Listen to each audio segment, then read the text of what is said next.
15 triliun mereka kelola dan itu tidak ada auditnya dan itu tidak dilaporkan ke pemerintah. Inilah yang Indonesia ini terlalu banyak dibodohi oleh orang-orang yang mengaku beragama, tetapi sebenarnya mereka berbisnis atas nama Tuhan mereka. Dan yang digoblok-goblokin juga ini adalah orang Indonesia. Kalau memang itu tahu halal haram, ngapain yang produk-produk yang dikeluarkan oleh orang non-muslim harus ikut juga minta dihalal haramkan? Tempelin aja kami orang non-muslim. Jadi kamu mau makan nggak makan di sini ya no problem. Ngapain harus ikut-ikutan?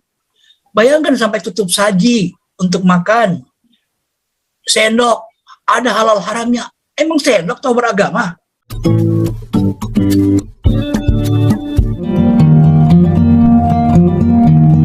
Lenguhan ceritan kelinjangan rakyat jelata Pak Warta Sesungguhnya. Subscribe YouTube Warta Sesungguhnya. Lalu kemudian mungkin Pak Jenda Toping bisa langsung membahasnya. Silakan Ya, Pak Victor Shalom, Mandayu. selamat malam Pak Pastor. Ya, judul malam hari ini kan lumayan lah yang saya lihat itu mengusir Arab dari Indonesia.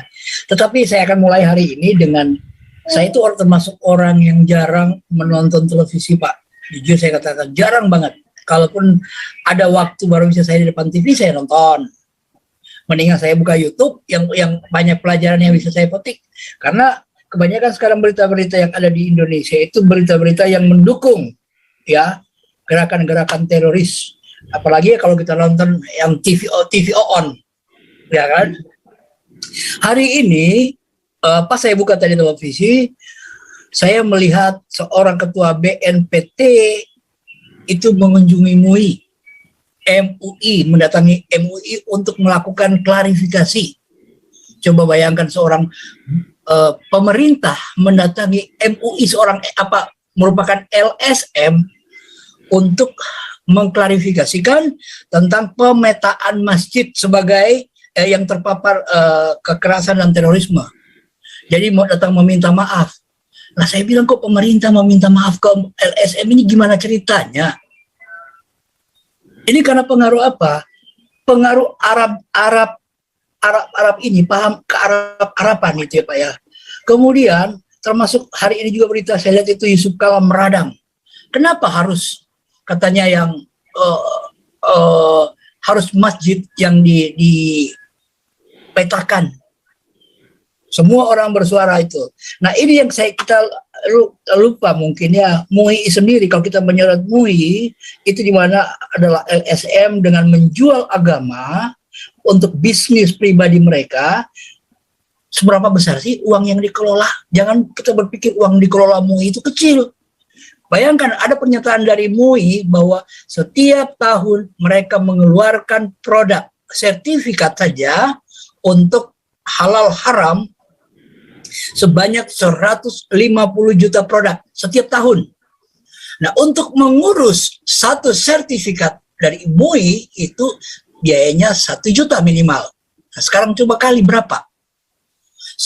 Sama dengan 150 triliun tiap tahun.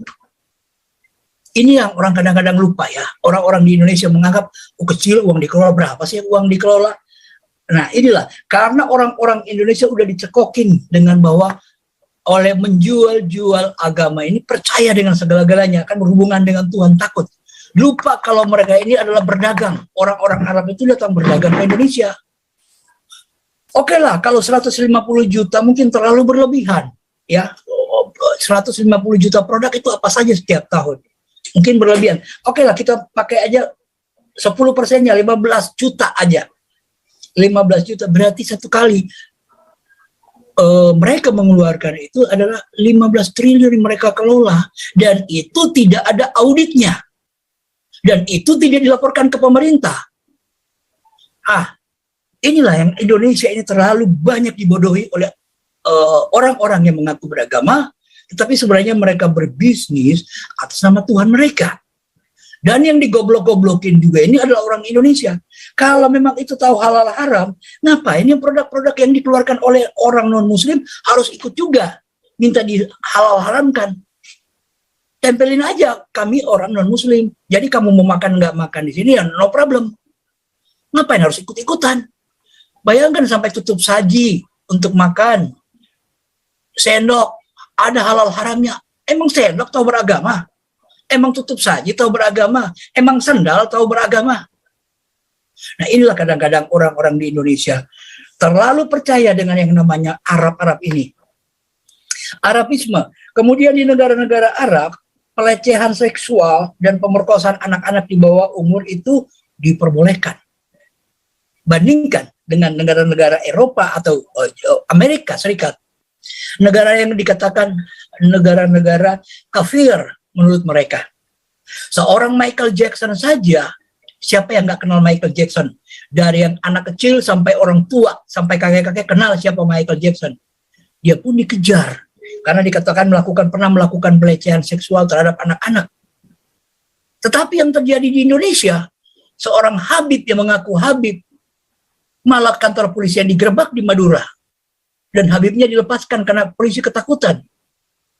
Nah inilah pengaruh-pengaruh Arab, pengaruh-pengaruh buruk yang dibawa oleh negara-negara Arab itu terhadap Indonesia. Itulah yang tidak disadari, bahwa menganggap yang selalu yang berbau Arab itu adalah baik, padahal semua yang dibawakan mereka sini adalah pembodohan terhadap Indonesia sendiri.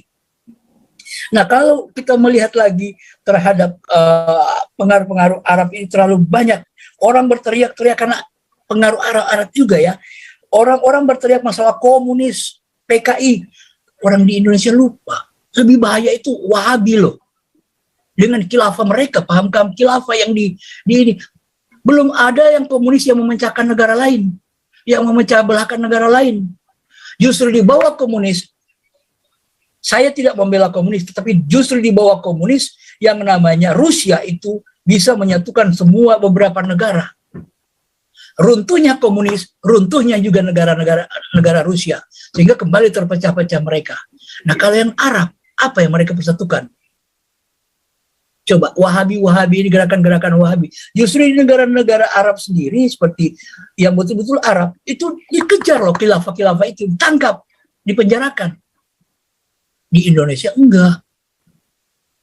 Yang terakhir ini Pak Paul, sehebat-hebatnya orang Amerika, sebenarnya kalau orang Indonesia berpikir ya, sehebat-hebatnya orang Amerika itu pernah mendarat di bulan, lebih hebat sebenarnya orang Indonesia.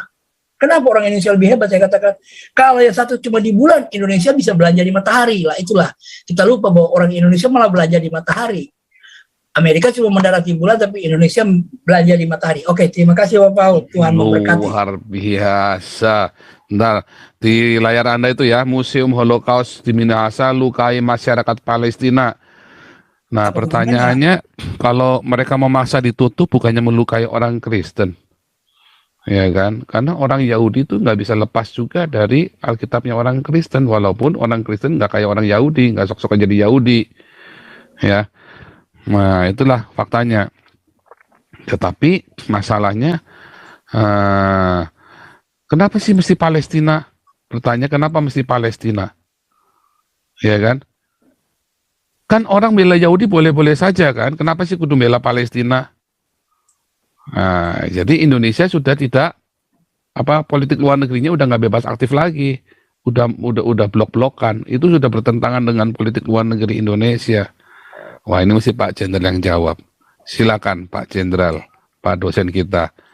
Luar biasa, sudah mulai seger nih Pak dosen kita ini. Jangan bilang tambah muda ya, awas sekarang bilang tambah muda. Dosa loh.